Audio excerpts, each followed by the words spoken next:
एक तलवार जो इंसानों का खून पीकर जागती है, एक लड़की जिसकी मौत पहले ही लिखी जा चुकी है, और एक शख्स जो इस किस्मत को बदलने वाला है। हेलो दोस्तों, स्वागत है आपका पीयूष एक्सप्लेन चैनल पर। आज टॉम रेडर किंग एपिसोड 3 में शुरू होने वाला है अब तक का सबसे खतरनाक आर्क। तो चलिए बिना किसी देरी के शुरू करते हैं। पिछले एपिसोड में हमने देखा था कि जू होन ने अपने दुश्मनों को बुरी तरह हराकर उनके सारे पैसे और बुद्धा स्टैच्यू अपने कब्जे में कर लिया था, लेकिन उसका असली टारगेट अभी भी दुनिया के सबसे ताकतवर रेलिक्स को हासिल करना था। तभी जापान में एक नया मुरामासा टॉम्ब प्रकट होता है।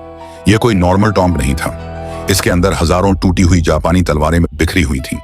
कहा जाता था कि मुरामासा सेंगोकू युग का एक महान तलवार बनाने वाला था, लेकिन उसकी बनाई हुई तलवारें इतनी श्रापित थीं कि जिसने भी उन्हें इस्तेमाल किया उसका अंत बेहद दर्दनाक हुआ। इसी वजह से मुरामासा की तलवारों को कर्स्ड स्वॉर्ड्स कहा जाता था।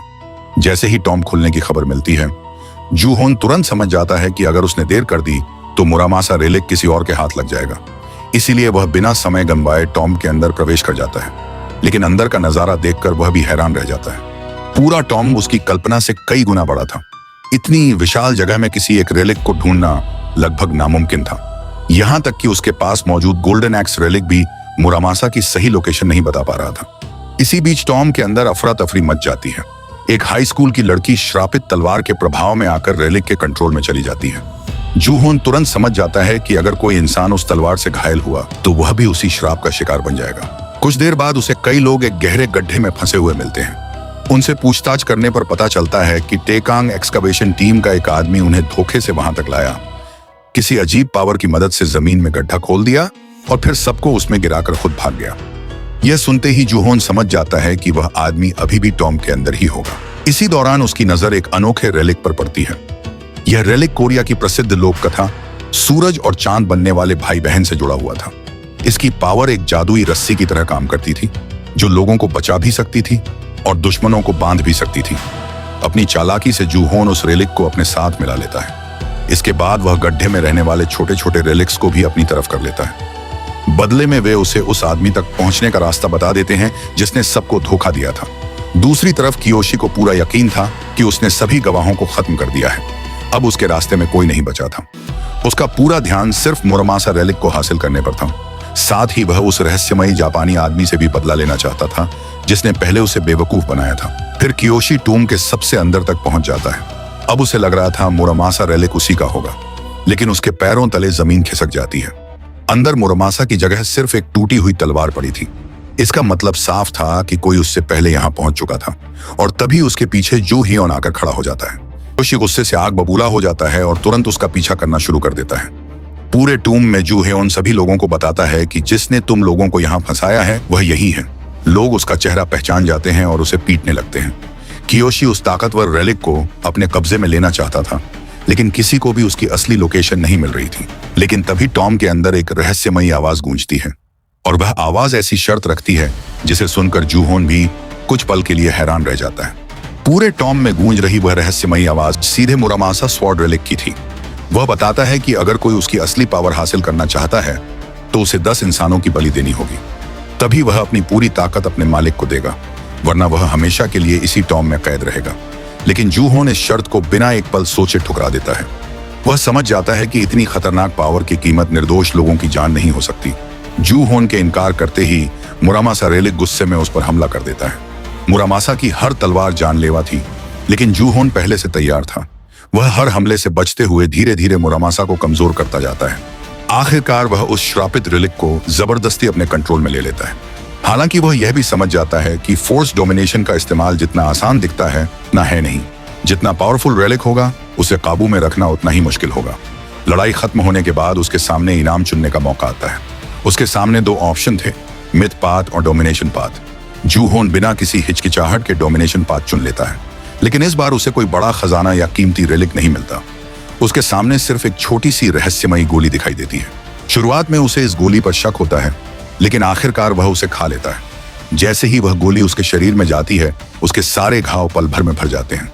साथ ही उसे एक नई एबिलिटी मिल जाती है, रेसिस्टेंस।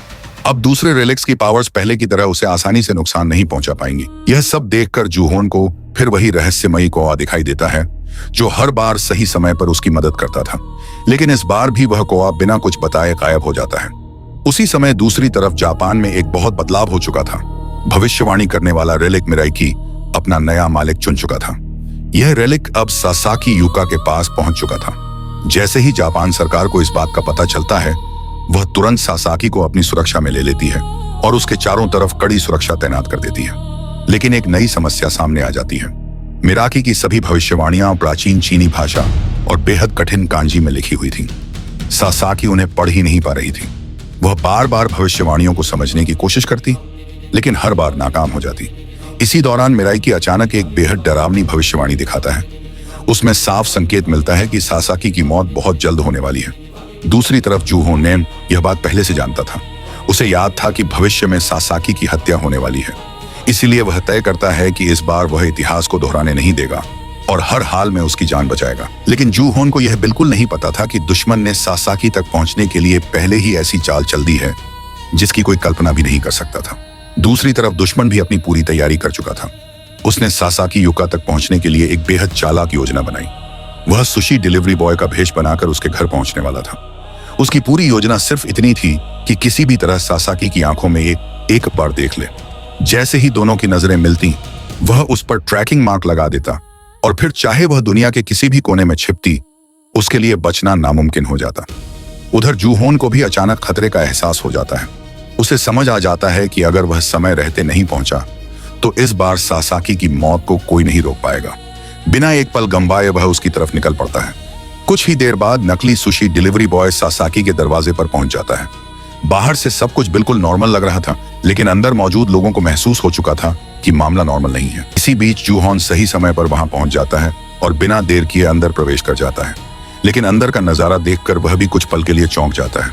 जो होने की उसने कल्पना की थी, वहां वैसा कुछ भी नहीं था। सासाकी को लगता है कि जूहोन उसे मारने आया है।